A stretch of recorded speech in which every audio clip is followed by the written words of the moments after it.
네, 김진태입니다. 어제 조국의 기자회견 쇼 잘 보셨습니까? 우리 어린이 여러분들도 고생 많이 하셨을 겁니다. 평생을 특권과 반칙으로 살더니 이제 인사청문회마저도 그렇게 합니다.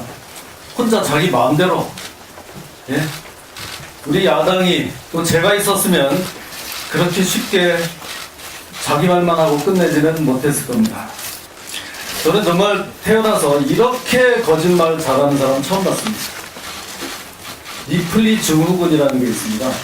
자기가 거짓말을 하고도 이게 거짓말인지가 분간이 안 될 정도의 이제는 그런 수준에 정말 이른 것 같습니다. 본인은 이렇게 얘기를 합니다. 만신창이가 됐다. 그렇지만 끝까지 가보겠다. 우리는 이런 만신창이 법무부 장관 원하지 않습니다. 남을 개혁해야 될 사람이 만신창이인 상태면 남을 개혁하기는커녕 자기 살아날 궁리부터 하지 않겠습니까? 논문이 지금 문제인데요. 어제 이렇게 얘기를 했습니다.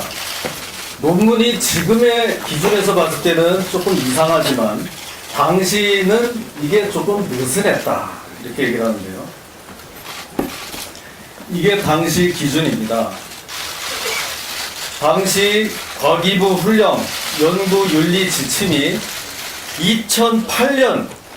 2007년부터 시행 중입니다. 2007년. 그런데 이 논문은 2008년에 작성 제출이 되기 때문에 이미 이런 지침이 다 시행 중인데 지금 무슨 소리냐. 지금만 이상한 게 아니라 그때도 이상하고 윤리 위반이었다. 아예 사기였다. 이런 얘기입니다. 다 아시는 황우석 사건이 2005년입니다. 그때도 이미 우리 사회의 분위기는 논문에 대해서 굉장히 엄격함을 요구하는 그런 상황이었습니다. 또 하나, 자꾸 번역을 잘했다. 우리의 아이가 놀랍도록 번역을 잘했다. 이렇게 얘기하는데요. 미안하지만 번역은 아무리 잘해도 저자가 될 수는 없는 겁니다. 제1 저자는 고사하고 제3, 제4, 제5 저자도 될 수 없는 겁니다. 번역한 사람이 저자가 된다 그러면은 번역사는 수십 편의 논문의 공저자가 될 겁니다. 있을 수 없는 일입니다. 장학금 얘기 좀 하겠습니다. 성적 최하위권 학생이 4년 동안 매 학기 무려 8번의 장학금을 받았습니다. 거의 세계 신기록감입니다. 이런 거 들어보셨습니까? 이게요, 그래놓고 신청을 안 했다, 받는지도 몰랐다? 다 거짓말입니다. 신청하게 돼 있고 의대 장학금을 받았는지 안 받았는지 모를 정도로 그렇게 돈이 많습니까?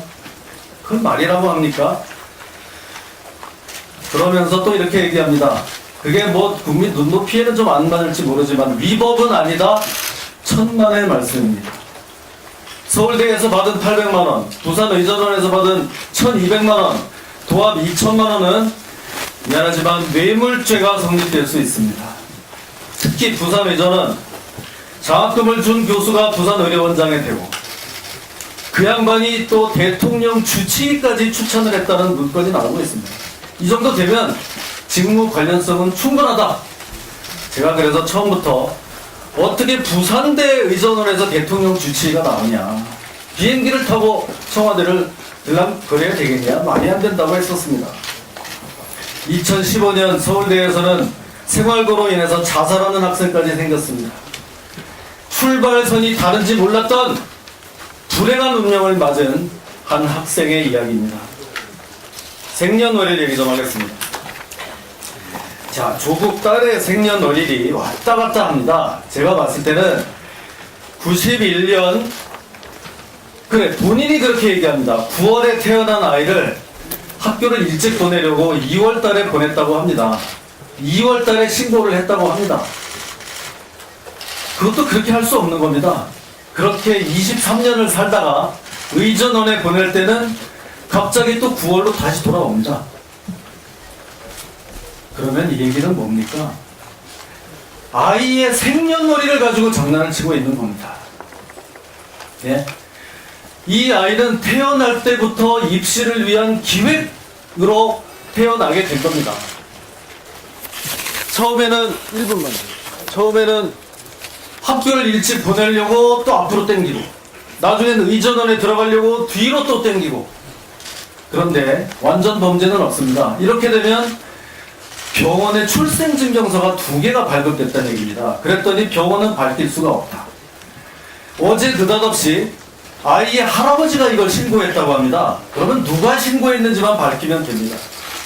후적부를 보면 여기에 다 신고인이 나오게 돼 있습니다. 이것만 제출하면 모든 논란은 끝입니다.